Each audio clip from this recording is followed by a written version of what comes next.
Welcome to the presentation of the book Nama Treasure. Playing with your children programming. 8 steps to helping you and your child learn and practice programming. This is the introduction of the book. The main theme of the book is that programming is like learning another language, but an easy language. A language which is a subset of your native language, with commands like move 1 cell right, move 2 cells up, and so on.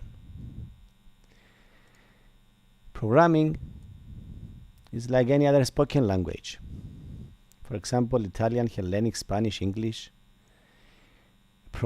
A spoken language is a communication system for two people to exchange information. Programming language is a communication system for you and the computer to change information, but not only. It's for you and your fellow programmers and the computer to change information, but not exactly. It's between you and your fellow programmers and the programmers that will take this program and modify it after 2, 3, or 5 years and the computer. But there is still more to programming. Programming is also about the users that will take your program. And in the near future, we the users, will be able to tinker, change a little the programs that are in our devices. Now, learning a new language has to start from an early age, so that we learn recipes that get stored in our brain. By solving exercises in programming, we get recipes, and then when we find a new problem, we combine these recipes and make a new recipe.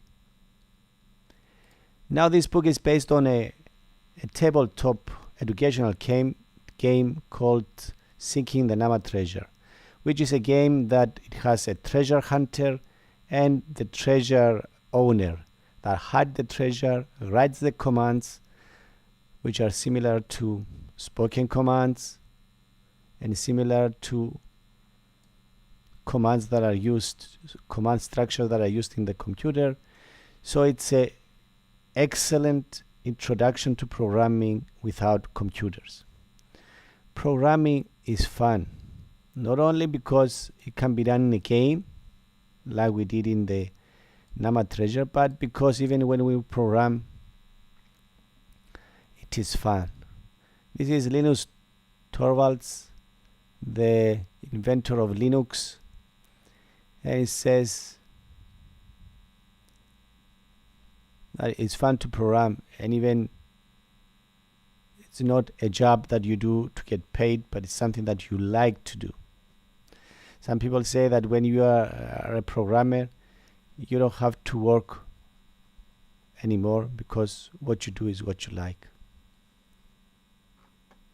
You can also think of people as intelligent devices that are also programmed and they have a predetermined behavior, and that you program the computers and soon you will program like little robots on the screen. These two robots play with a ball. Automatically they throw the ball to each other, they change directions and they try to win one another. So you will learn to program these robots and put them on the screen. And it's like programming people. It is obvious that these robots are not intelligent, but they behave in an intelligent way. They behave in a way that you have implanted into them. So with programming, we can also solve many real problems. For example, we can program wearable devices. We can program billion devices which are surrounding us, the Internet of Things. So in a recap, we can say that programming is easy. Programming is a spoken language. Programming is done using commands, simple commands, a subset of the programming language. You can start with an educational game, write English sentences, write instructions for a map, learn everything that you have to know about programming structures, create a lot of recipes in your mind, help your child, have fun with your child, program robots, program wearable device, and welcome to the world of programming. And just bear in mind that if the educational system is not taking responsibility to teach your children programming, which is essential, you have to take the responsibility, and you can learn how to program, and you can teach your children how to program also. Thank you very much. Programming is fun.